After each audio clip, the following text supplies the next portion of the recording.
Hello, Statesman Nation. Welcome back to the 2020 Statesman Athletic Season, and we're happy to have you on as once again we are getting ready for sports here at William Penn. And today we have new head coach Simon Brown with us today to talk about the men's soccer program and what it looks like going into the 2020 campaign. Coach Brown, pleasure to have you. How are you doing? No, good man. Obviously busy, crazy time of year. It's mental seeing kids on campus right now for the first time in 6 months. So it's exciting. There's good energy around campus.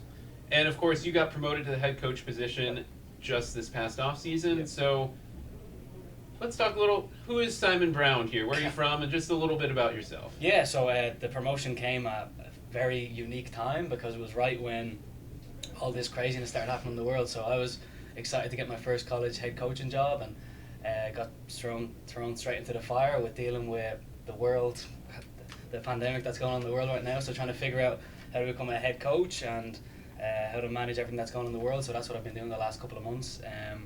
As far as myself, obviously I've been here for it's coming on 4 years now in February. So hopefully a lot of people here recognize me, but obviously I've got a new title now. So just trying to build on some of the stuff that we worked on the last couple of years and implement a little bit of my own philosophies and trying to build all the really good stuff that Jamie's worked on the last couple of years.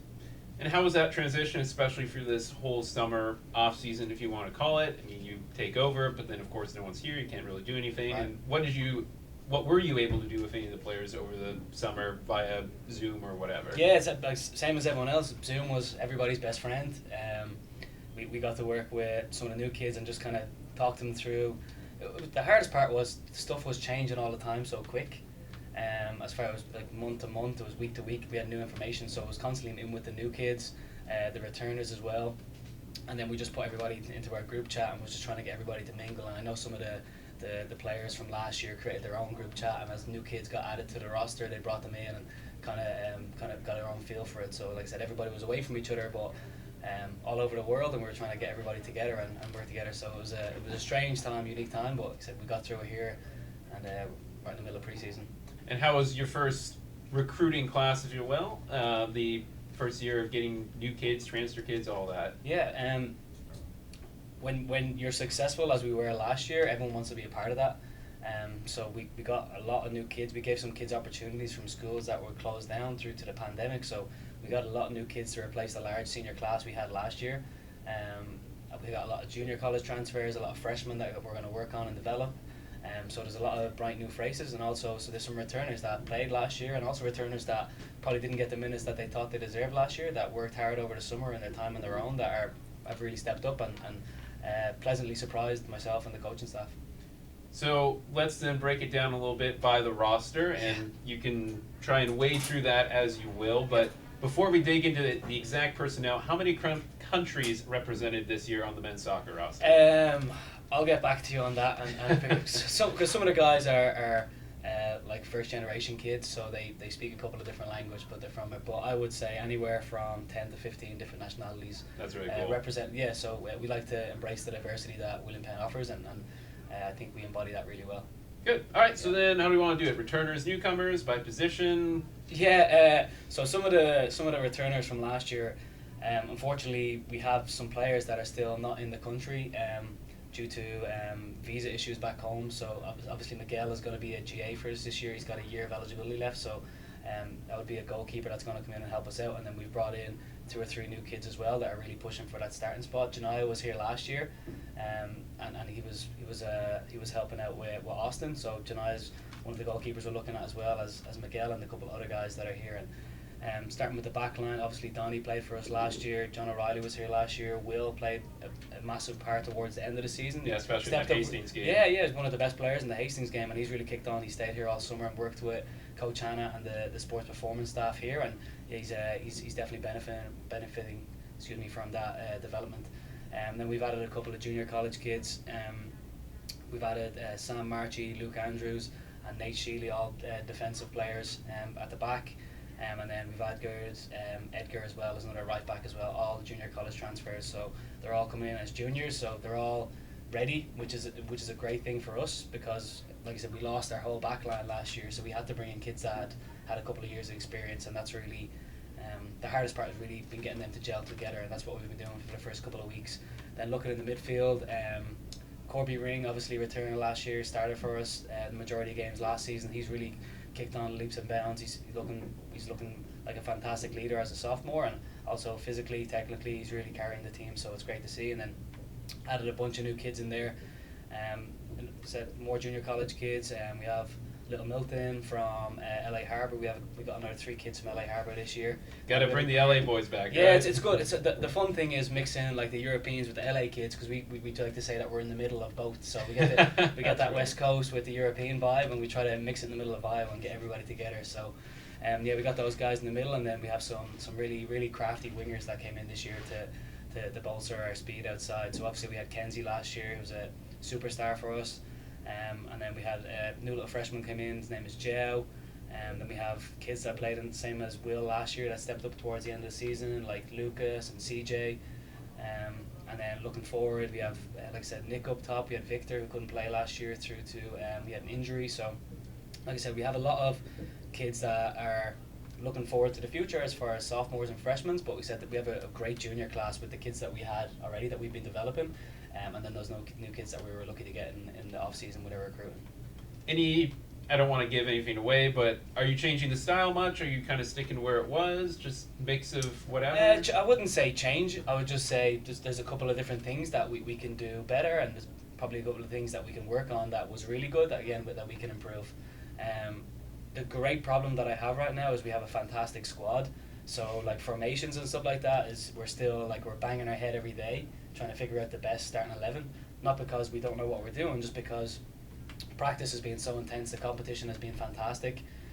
So we were just trying to figure out basically how we're going to play. So we've just been working on our principles more so than formations and stuff like that. So we have certain players that can play in certain systems, and we're just trying to work it out right now. So it's been a week. It's been a grueling week last week, and now we've got a little bit more time to kind of take a step back and take it day by day with one practice a day. So yeah, and the worst problem you have is you could throw out almost 2 starting 11s over the course of the game, and it works out pretty well, right? Yeah, that's what we did on Saturday. We played against ourselves. We got a 60-minute game in, and again, it was just we stood up on the terrace and watched the game and kind of gave some feedback up there, and it was good for us to watch from a distance.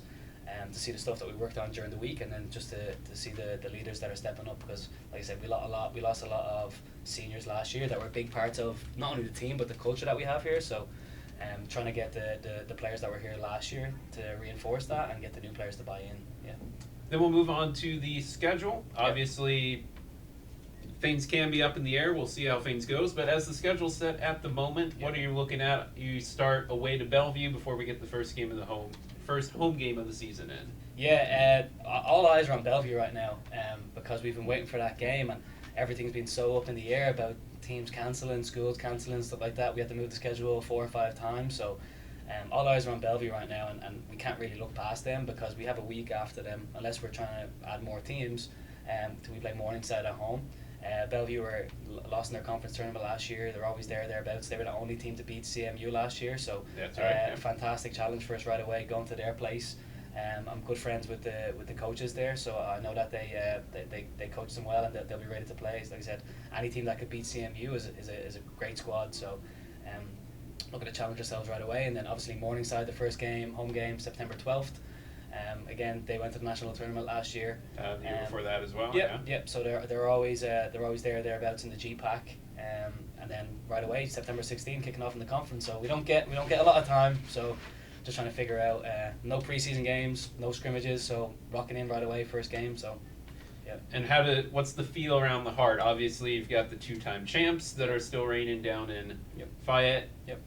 Right. Yeah, they've lost a couple of kids, but everyone loses kids every year, and everyone pushes on, and it's you can talk as much as you want, but at the end of the day, the results speak for themselves, and CMU have been unbelievable the last couple of years. So, looking forward, we don't play them until the end of the season. 3 games out, so our last 3 games is CMU, Mo Valley, Grandview, 3 teams that went to the national tournament last year. So, we have a stacked schedule with teams that are always really good. The conference, like I said, will get us ready for anything postseason. Again, all that stuff is up in the air, but like I said, we're really looking forward to the challenge and looking forward to that first game September 5th. Yeah, and especially not to look too far ahead, but that final game here against Grandview, Yeah. the past two have been utterly crazy and Yeah. fantastic. Yeah. So if you're going to make it to any, please go to that last one because it should be good no matter what. Halloween as well. Last game of the season, Grandview at home. Any better, You can't right? ask Could it for get any more. better? That's Yeah. right. That's Yeah. right. So final thing then, what are your expectations, goals for the team this year? Obviously, I guess the ideal would be take that one more step and not only Yeah. qualify for a national tournament, but to get to the final site. Yeah. But Yeah. what have you kind of laid down with your team so far? Yeah, so we always want big, ambitious goals for the team and try and build off the stuff we did last year. So we don't just want last year to be a one and done, try to build off that. The goal this year is to win a national tournament game, and I said nothing past that. So if we make the national tournament, great, and then we got to win a game. We have to win a game because we have, that's one thing that we're yet to do. So we always want to set the goals nice and high, and then you never know what could happen past that. But again, we just got to take it game by game. We got to go start with Bellevue, September 5th, and then push on the Morningside and stuff like that. But all our focus is just on Bellevue, and we can only really look after ourselves in each individual game, and God knows what's going to happen elsewhere in the world where things will be taken away from us. So we just have to kind of go on the micro side of things right now and figure that out. And then national tournaments in the spring this year, so we have a whole year to plan for that. So yeah, lots of things up in the air, lots of things we're excited about, and just ready to start with the season. All right. Yeah. Well, Coach Brown, thanks for joining us. Again, you can catch him and the men's soccer team out on the field. Stay tuned to statesmanathletics.com for all the news, and Statesman Sports Network to watch their games. And if you can, make it out, buy your tickets online at statesman.com to Dross Field, where it should be another great season. Coach, thanks for joining us, and we'll see you out there soon. Thanks, Bob. Appreciate it.